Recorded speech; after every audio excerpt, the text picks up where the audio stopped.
January 22nd. We had just stayed the night in Little Rock. We were officially on our move to Boise, right? So we had finished our first leg of the trip the night before. We only drove like 8 hours and ended up in Little Rock, which is where we stayed the night. That morning, we get breakfast, we go to the gas station, we gas up. I make sure we have our hands-free phone, stand or whatever. That's all set up. Marcus made sure of it. So I specifically remember getting on the road, and probably about 5 to 7 minutes after getting on the road. By the way, I was on the phone with one of my best friends, and we ended up getting off the phone. But right at that time, I had gotten an ice warning. I keep saying freeze, an ice warning. And I was kind of surprised because the specific reason we chose the route that we were going was because we didn't want to deal with any snow, at least for as long as we could avoid it. And there was no snow anywhere. It was like an overcast type of day. It was chilly outside, but there was no snow. There was nothing that would even make you think that ice would even be an issue. But I got the ice warning to my phone. I think it came through Maps, I want to say. I really can't remember exactly what format I received it in, but I instantly called Marcus. And I was like, hey, did you get that freeze warning, that ice warning? He was like, no, I didn't get it. And I said, okay, well, I'm just letting you know, be careful. I just want to make sure you know about it. So we're talking on the phone for a few minutes. It couldn't have been more than 5 minutes after that warning. I'm driving in the left lane. We're talking hands-free. Didn't have my phone in my hand. I know there's probably questions about all those things.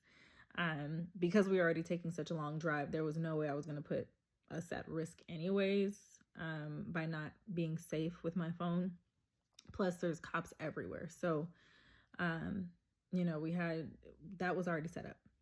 So I have him on, talking through my speaker of the car, and the girls are watching their tablets in the back seat, and I'm in the left lane, and all of a sudden it was almost like I just drive over this one patch, right? You can't see it.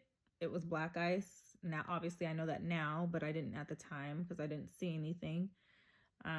But all I know is as I drove over it, my car completely swerved to the right. Now, as soon as I'm in shock, right? Like my car is completely out of control. It swerved to the right, and all I see out of the corner of my eye is a diesel truck on my right. So I instantly grab the wheel and overcorrect to the left. Now, the only thing I can imagine happened in that moment was that when I overcorrected, we flew right back over that black ice, because it almost felt like as soon as I did that, we flew, to the point where there was it didn't matter what I did. We flew from essentially the right lane, because my car had already kind of made it to that right lane. And we completely flew past the left lane to the side of the road, I guess. And it's kind of weird, but Arkansas literally has patches of trees in the middle of their freeways or their highways. And this particular area, there happened to be a pretty large tree. And all I can remember is I overcorrect and we fly, and I see the tree, and all I'm thinking is, we're going to hit this tree. Now, there are only 2 ways to do it, right? Either I'm going to hit it straight on and just hope that most of the impact hits me and not my girls, or I was going to try to stop the car but make it worse. And I don't know how to drive on ice. Never really driven in the snow. Not really. So it was very, like, I didn't know what to do, but my whole point of overcorrecting was to avoid the diesel truck. And then as soon as I realized we were going to hit the tree, last thing I remember saying is, we're going to hit this tree. And I just felt like, Lord, just let me hit this tree. Let me hit this tree in a way that it does not touch my daughters. Like, that's because I was in the front, right? They're in the back. So if it hit me, if everything compacted to me, then they would be fine. That was the hope.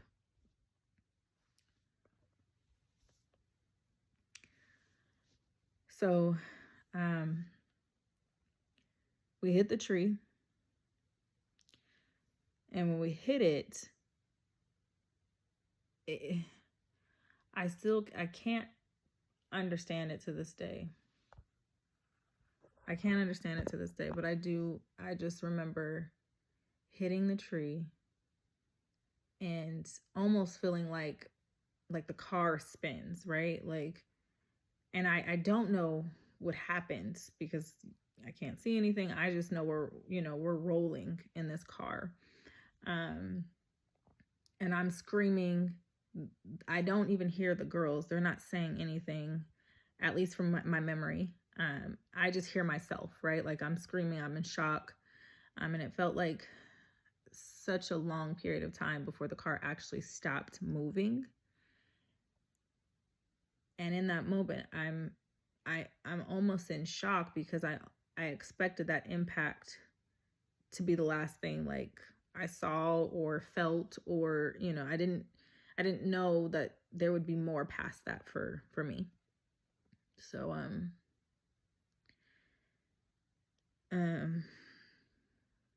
so we stop and I start screaming again because I'm just like, I'm still in shock. Like, it happened too fast to really process it. But as soon as I realized, wait, you're screaming, Shanice, you're screaming. It was like, oh my God, I am alive. I'm in my right mind. I'm looking at my arms. I'm like, I'm okay. Like, it was just like an outer body experience, right? And the minute I came to that mentality, I instantly turn around because I'm like, Lord Jesus. So I turn around and the first thing I see is Lele's face, and she's like, Mommy, I want to get out. But she was completely fine. And I look over at Milani and she's like, Mommy, let's get out. What happened? Why'd you hit the tree? And I was like, okay, girls, okay, we're good, trying to console them. Because of course they're traumatized, they're scared. But as soon as I make the decision, we're all okay, let's get out of this car, I go to move and I cannot feel my legs, like, at all. I had no feeling. That was a moment where I thoughts go through your head in those types of situations all the time. But I truly was like, wow, I actually might not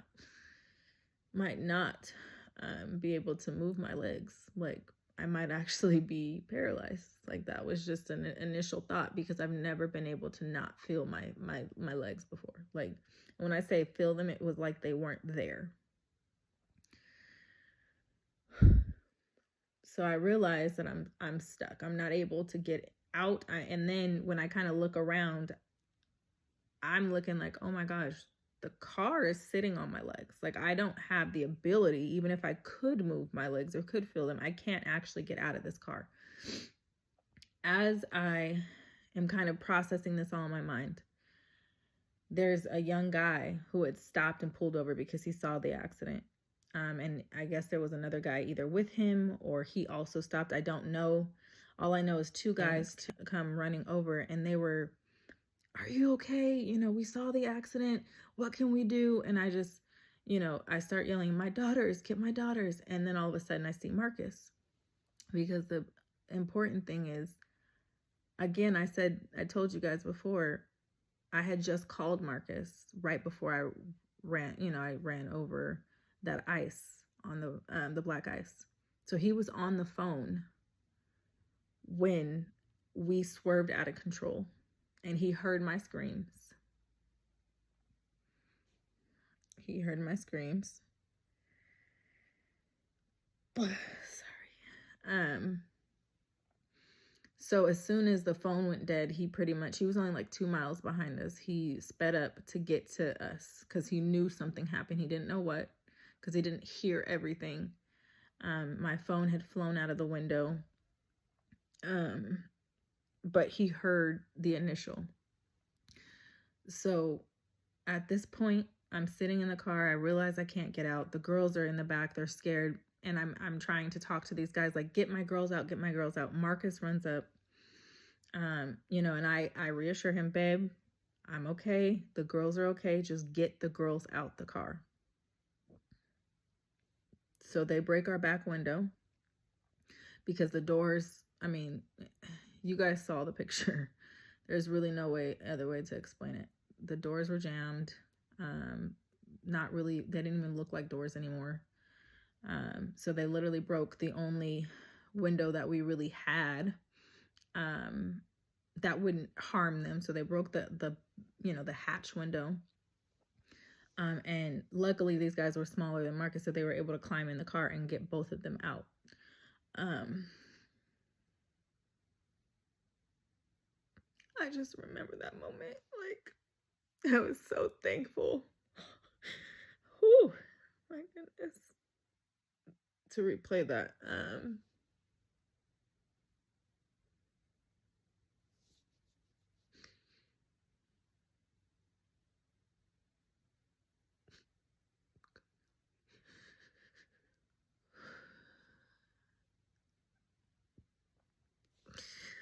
Once they were out the car,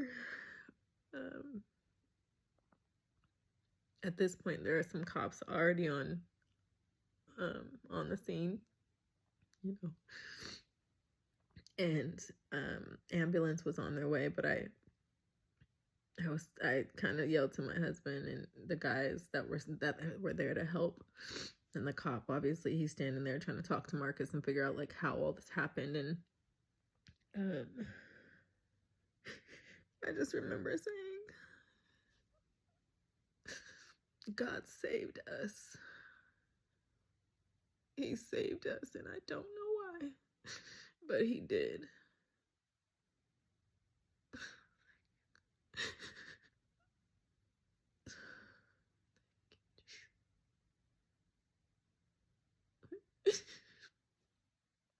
I don't know why.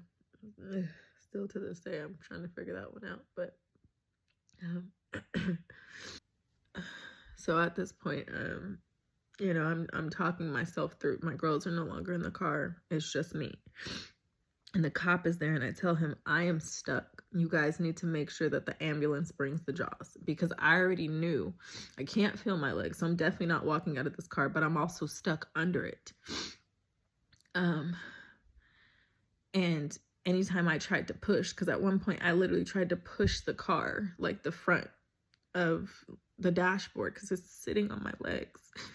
I tried to push it up because I'm like, my arms are fine.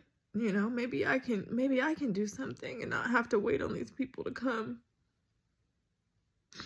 which obviously was a fail. But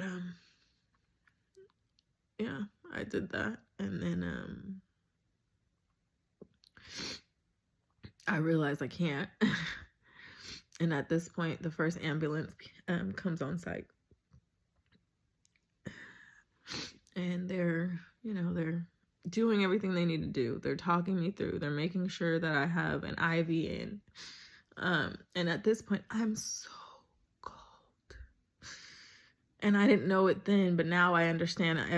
Hypothermia was already setting in because I couldn't see what was happening with my legs because the car was sitting on it, right? So my femur bone had popped out of my leg. It was sticking out of my right leg.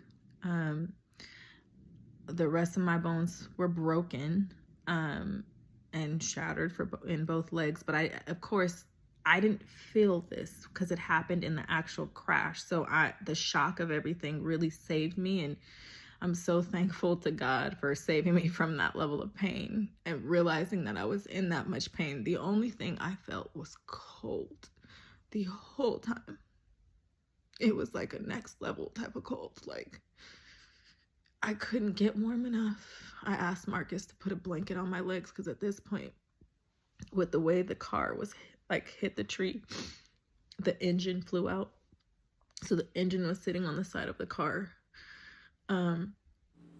Thank you for watching to this point, you guys. Part 2 will be coming shortly, and I'm just going to continue explaining how God has been merciful to our family.